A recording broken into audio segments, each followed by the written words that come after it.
साहब जी, मेरे सभी भाइयों बहनों बेटा बेटी माता पिता को भक्तमती की सत साहेब जी। तो आज हम सुनेंगे संत रामपाल जी अमृतवाणी में अमृत सत्संग।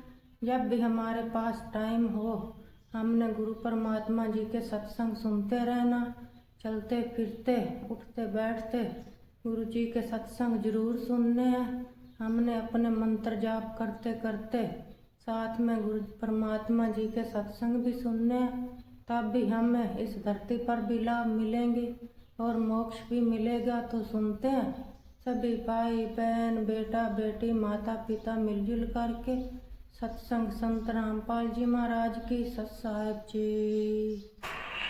एक वर्ग ब्राह्मण और उस बाकी सब अपना धंधा करते थे, रोटी जैसा भी धंधा था। कोई पाली जाया करता, कोई भेड़ बकरियां पालता था, उनकी ऊन बेच के गुजारे करते थे, खाते नहीं थे। कोई गाय पालते थे, कोई खेती करते थे, कोई मजदूरी करते थे, अपना ठीक टाइम पास कर रहे थे। ऐसा ही काम हमने चाहिए था और भगवान की भक्ति साथ चाहिए थी। चाहे कोई आज अफसर है, चाहे गरीब है, अमीर है, मजदूर है, किसान है, चाहे दुकानदार है, अगर वो नेक नीति से काम करे अपना और भगवान की भक्ति करता रहे तो सबका मोक्ष होगा। बुराई छोड़नी पड़ेगी, 2 नंबर का धंधा त्यागना पड़ेगा और समर्पण भाव से प्रभु के चरणों में आपको लगना पड़ेगा। मोक्ष दूर नहीं है। अब आपका सौभाग्य है कि परमात्मा ने अब ये समय सिलेक्ट कर रखा है, पूर्व निर्धारित था कि कलयुग में जब बिजली पीढ़ी आवेगी तब इन अंशों को मैं पार करूंगा। प्रथम पीढ़ी में परमात्मा, प्रथम जो पीढ़ी थी, प्रथम चरण में आज से 600 वर्ष पहले कबीर परमेश्वर प्रकट हुए स्वयं, और उन्होंने वो लीलाएं करके दिखाई जो भगवान किया करता है। जैसी लीलाएं कबीर परमेश्वर ने की, आज हमारे वेद बताते हैं कि वो परमात्मा ऐसे आता है, छोटा सा शिशु रूप धारण करके आता है, फिर उसकी परवरिश कुंवारी गांव से होती है, वो बड़ा होकर के फिर अपना ज्ञान प्रचार करता है, उसको लोग कवि कहने लग जाते हैं, वो एक सुप्रसिद्ध कवि की उपाधि प्राप्त करता है, लेकिन वो परमात्मा होता है और वो ऊपर तीसरे धाम में रहता है, सतलोक में रहता है, और वहां से चल कर आता है, गति करके आता है, अपनी प्यारी आत्माओं श्रेष्ठ आत्माओं को मिलता है। और जो उसकी शरण में आ जाते हैं उनके सर्व रोग, हर तरह के किसी प्रकार की बीमारी है घर में, शरीर में, या कोई और आपत्ति है, कर्म दंड है, उन सब को नाश करके उनको सतभक्ति देता है, सुखी करता है और सतभक्ति करवा के उनको सतलोक ले जाता है।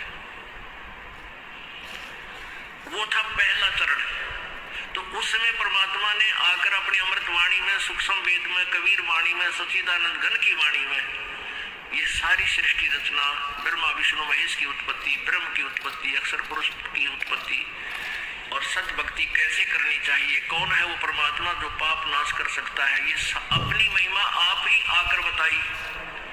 आपने कल वेद में पढ़ा कि वो परमात्मा कबीर देव अपने द्वारा रची हुई सृष्टि और सभी देवी देवताओं के जन्म आकर स्वयं ही बताता है, स्वयं ही ठीक ठीक विस्तार से बताता है और दूसरा कोई नहीं जान सकता उसकी द्वारा रची हुई सृष्टि।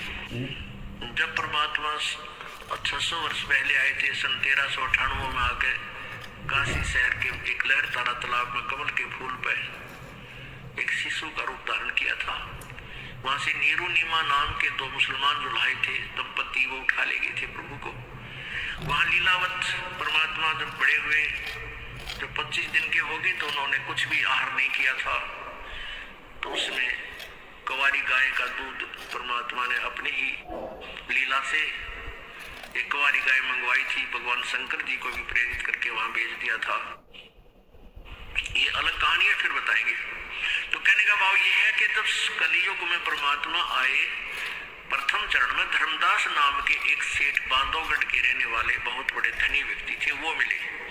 वो ब्रह्मा विष्णु महेश के पुजारी थे। जैसे हिंदू धर्म में जन्म होने के कारण हम सभी वैसी ही पूजाएं किया करते थे, इन्हीं भगवानों को सर्वेश्वर मानते थे, पूजा के योग मानते थे। तो जब धर्मदास जी को परमात्मा ने ये ज्ञान कराया, धर्मदास जी ने भी एक हिंदू धर्म की रीति से एक रूपदास नाम के गुरु बना रखे थे। उस रूपदास जी ने जैसा भी उनको ज्ञान फीड कर रखा था वो सारा वो जानते पढ़ते थे, गीता जी का पाठ करते थे, पुराणों को भी एक सर्वधार्य मानते थे। तो परमात्मा कबीर जी ने धर्मदास जी को सभी ग्रंथों में बताया कि इसमें ऐसा लिखा है, इसमें ऐसा लिखा है।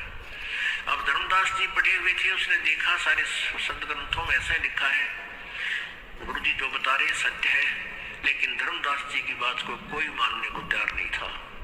धर्मदास जी ने कहा, प्रभु आपने जो ज्ञान दिया ये मेरे हृदय में समा चुका है और इस ज्ञान को कोई भी सुनने को तैयार नहीं है। रिश्तेदार से कहता हूँ वो भी उल्टा होता है, तो मुसलमान बन गया है, तो देवताओं के बारे में गलत बोलता है, तेरी जीभ कट जाएगी, तेरा नाश हो जाएगा, अब मेरे पीछे पड़ लेते। तो परमात्मा बोले, धर्मदास तो लाख दुहाई, ये सार ज्ञान की तबार न जाई। ये तो ज्ञान इब्बा मत बताइए किसी ने, धर्मदास तो लाख दुहाई, ये ज्ञान अभी ना बताना कि ब्रह्मा विष्णु में इसके माता पिता है, उस वहां लिखा है और वहां लिखा है, अभी रुक जा, तेरे को बता रहा हूं मैं। नहीं तो ये नकली संत, ये नकली ऋषि, मैं ऋषि आगे ये ढोल पीटते पाओगे। और सत्य कलियुग के अंदर इस काल से मेरा वचन है कि पिछली पीढ़ी में इनको मैं ये सारा खजाना दे दूंगा अपने बच्चा थी, और ये सारे नकली संत फेल होंगे उस समय जाकर के, जो गीता और वेद और पुराणों के आड़ में रोटी खा रहे हैं। तो तब मेरे बच्चे मुझे पहचान लेंगे। अब तो इसका जिक्र मत करना कहते हैं। धर्मदास तो लाख दुहाई, पुणात्माओं इतना बढ़िया ज्ञान मिले पासे के डट्टा था आदमी को, उसने बता दो कसौती अलग उठा। आपको जब ज्ञान हो जाता है, अपना मोक्ष तो आप भूल जाते हो, मेरा तो मोक्ष होगा ही होगा, फिर भाई को, बहन को, रिश्तेदार को, सबको सुनाने की चेष्टा करते हो, ऐसी उमंग भर जाती है, ऐसी प्रेरणा होती है, स्वाभाविक है और यह होनी भी चाहिए। लेकिन धर्मदास को परमात्मा ने रोक दिया था कि तुम बेजिक्र मत करना। धर्मदास तो लाख दुहाई, ये सार ज्ञान, मूल ज्ञान की तबार न जाई। मूल ज्ञान बाहर जो पढ़ी या बिजली बेटी हंसनी तरही, और मूल ज्ञान को जब तक छुपाई तब तक छुपाई जब तक ये द्वादश पंथ ना मिट जाए। अब ये सारे पंथ खत्म हो लिए, खंडन हो लिए। इन सभी पंथों की आज तक जितने भी पंथ थे, सबके द्वारा लिखी हुई अनुभव की पुस्तकों को इस दास ने पढ़ा, और वेदों के ज्ञाता समझे जाते थे, उनके अनुभव की पुस्तकों को देखा, सब यूजलेस पाई। उनकी सीडी बना दी, फिर उनके फोटोकॉपी बना दी, ऐसे प्रोजेक्टर में दिखा के पूरे समाज में भेज दी कि ये बताते थे। अब ये कह नहीं सकते कि हम ऐसा ज्ञान नहीं देते थे, क्योंकि उन्हीं की पुस्तक उन्हीं के द्वारा दास ने बोलकर सुनाकर सबके सामने रख दी। अब ये सूख जाएंगे, खत्म हो जाएंगे, खत्म होगी ये समझो, क्योंकि बुद्धिमान समाज है, इस ज्ञान को समझकर तुरंत समझ जाता है कि उस संत के पास कोई ज्ञान नहीं है। अब ये सभी पंथ नष्ट हो जाएंगे। कैसे होंगे? धीरे धीरे, थोड़ा समय लगता है, लेकिन हो जाएंगे। जैसे पहले हम छोटे छोटे थे, वर्षा के दिनों में कहीं खेतों में, किसान के घर जन्म था इस दास का, तो खेतों में जैसे किसी ने आम खाया और फेंक दी गुठली, वो वर्षा ऋतु में फिर वो उग आते थे, वो कहीं किले के बीच में, कहीं पर ऐसे छोटे छोटे पौधे फूल उगाते थे। हम उनको वहां से निकाल कर और एक ऐसे स्थान पर लगाते थे जो खेती करते समय डिस्टर्ब ना करें और पौधे भी बढ़ जाए, पेड़ भी बने। तो हम वहां से उखाड़ते थे ना, और किसी की नीचे से मिट्टी हट जाती थी, वो जड़, उसकी जड़ें दिख जाती थी, तो यूं कहा करते, तेरा पौधा को ना लगे सूखेगा, तेरे पौधे की जड़ राम ने देख ली, तेरे पौधे की जड़ राम ने देख ली, सूखेगा। और वो सूख जाता था, क्योंकि वहां से पाड़ के लांदे फिर दूसरे खेत में ले जाते, इतना वह मट्टी जिसके नहीं होती उतना पौधा ठीक नहीं, वो रहती नहीं उसके अंदर वृक्षता, तो वहां लगाते तो सूख जाया करता, एक दिन दो दिन बाद, 2 दिन अधिकता फिर सूख जाता था। तो अब इन सभी पंथों की जड़ राम को दिखा दी परमात्मा को ने, इस दास ने इनकी जड़ दिखा दी समाज को कि इनके पास ये धन था, तुमने मूर्ख बना रहे थे, ना कोई भक्ति का पता, ना ज्ञान का पता, ना कोई इनके पास मंत्र सही, ये आपको काल के जाल में फंसाएंगे। तो अब ये परमात्मा ने कहा था कि धर्मदास तो लाख दुहाई, ये सार ज्ञान, ये मूल ज्ञान की तबार ना जाए। और फिर ये कहा था कि मैंने तेरे को ये सारे मंत्र दे दिए, ये तीनों मंत्र दे दिए थे धर्मदास जी को परमात्मा ने, ओम, तत् और सत। तत् भी सांकेतिक है और सत भी सांकेतिक है।